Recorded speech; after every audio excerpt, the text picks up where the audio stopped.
Yo, what's up guys? I'm going to be talking about 6 of my favorite opening levels in video games. These aren't in any particular order, and they're just my opinion. So starting off with number 6, I have Metal Gear Solid 5, The Phantom Pain. After the events of Ground Zeroes, the prequel to Phantom Pain, the game begins with Big Boss awakening from a 9-year coma, only to find a whole gang of people trying to kill him. But right before an assassin takes you out, you're saved by a mysterious man named Ishmael. He begins leading you out of the hospital, and before you know it, all hell is breaking loose, quite literally it seems like. While making your escape, you run into this unknown mercenary group gunning down every person they can find in their search for Big Boss. While avoiding them, you're slowly introduced to the new gameplay mechanics. The game is still heavily stealth-based like the series is known for, and I personally think this is the greatest stealth game ever made to this day. They somehow managed to make the controls almost perfect. But stealth is only one way the Phantom Pain allows you to complete your missions. The player is also given the freedom to go in guns blazing if they choose to.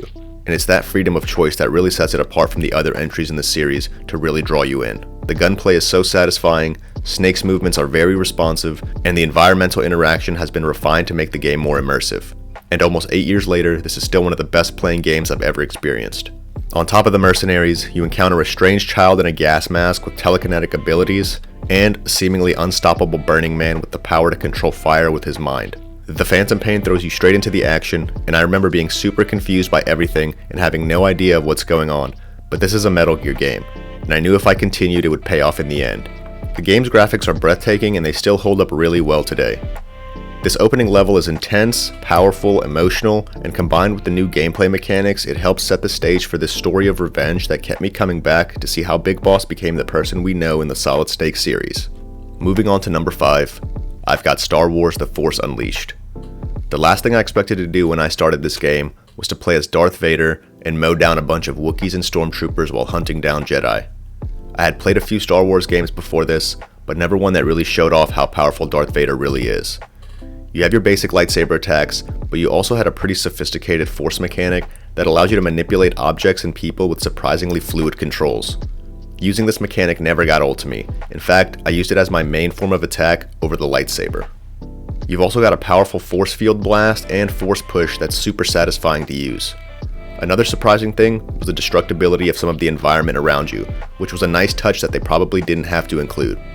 The amazing visuals together with the great sound design really captured the world of Star Wars perfectly. And after the boss battle with the Jedi in hiding, The Force Unleashed sets up the protagonist in a really interesting way, and when you finally do get to play as Starkiller, he feels just as powerful as Darth Vader, but with his own unique moveset. The opening to this game pulls you in with its intuitively fun and easy to grasp force controls, and it sets up an underrated story about an interesting character that probably doesn't get as much love as he deserves, probably because of the sequel to this game, which I personally didn't think was as bad as critics made it sound. And the voice actor Sam Witwer absolutely kills it in this role. This one definitely shouldn't be missed if you haven't already played it. For number 4, I went with Spider-Man 2018. There's no way I was going to make this list without mentioning this game.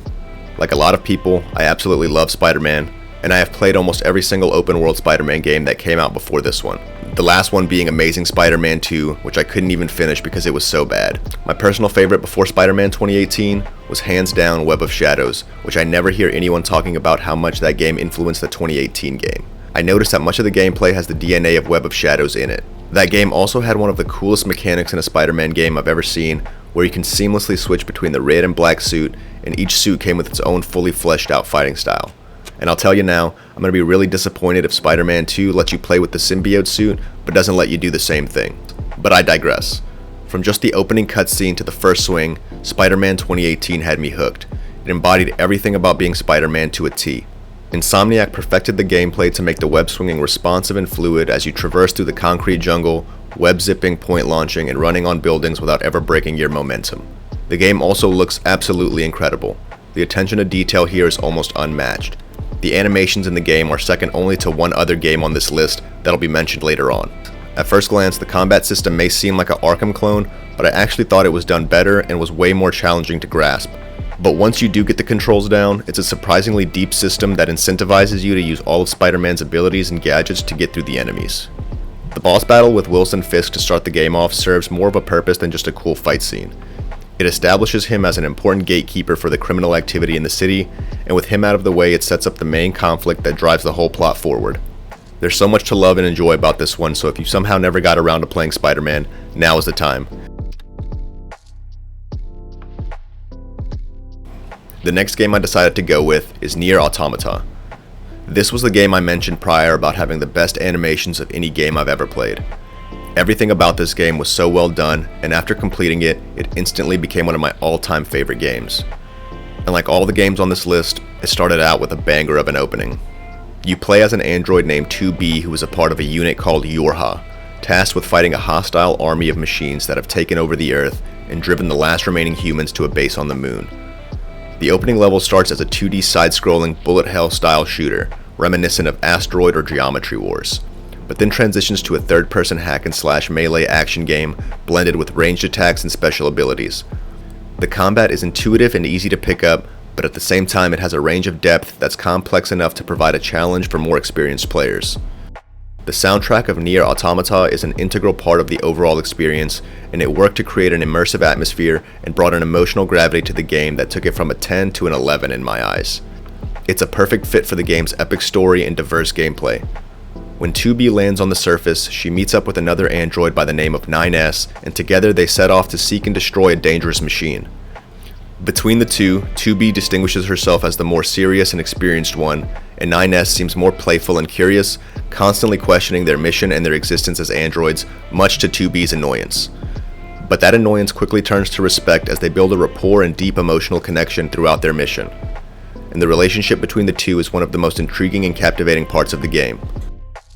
The boss battle with the machine at the end of the opening level is thrilling and intense as it towers over 2B, constantly adapting to your tactics and forcing you to use all your abilities to beat it. It's fast-paced and requires quick reflexes and strategic thinking to finally bring it down. I could probably go on for hours about how great Nier Automata is, but for time's sake, I'll stop here. But just know that of all the games on this list, I offer my biggest recommendation for this one. For the second to last game on this list, I put Halo 2. Halo 2 has one of the most epic opening missions in gaming history, and I'm so glad they decided to fully remaster this game to bring it into the modern era. The game's level presentation is so impressive, starting off in the Covenant Holy City, where we're introduced to the new antagonist, the Prophet of Truth. We then transition back to the human perspective on a massive space station overlooking the Earth. The level of detail is incredible along with the sense of scale, and it immediately captivates you. After the events of Halo Combat Evolved, we see the aftermath from the point of view of both Master Chief and the elite commander later known as the Arbiter, who was responsible for stopping Master Chief in the destruction of Halo, but ultimately failed. There's a stark contrast between these two characters and how they are treated at the start of the game.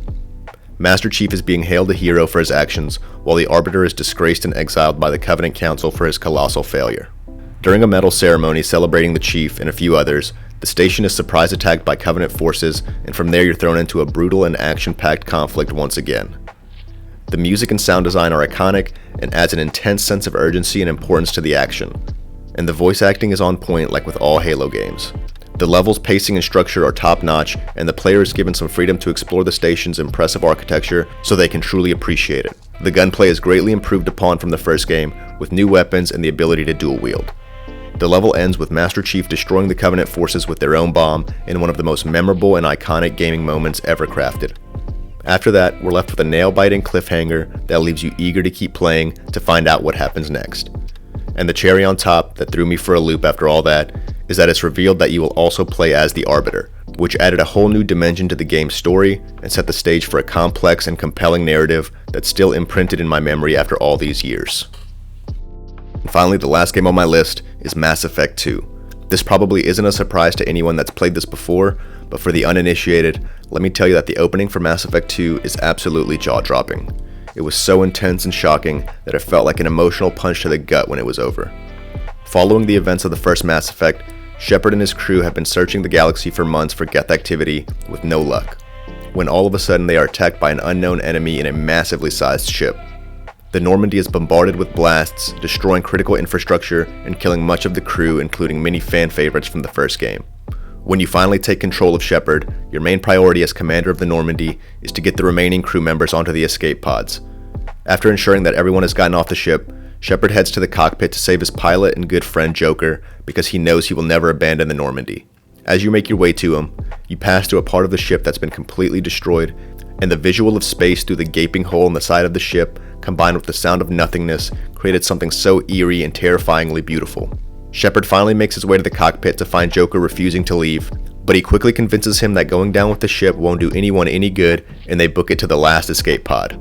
But before Shepard can make it, an explosion separates the two, and with his last bit of strength, he manually closes the escape pod to save Joker, and Shepard is then blasted into space and killed.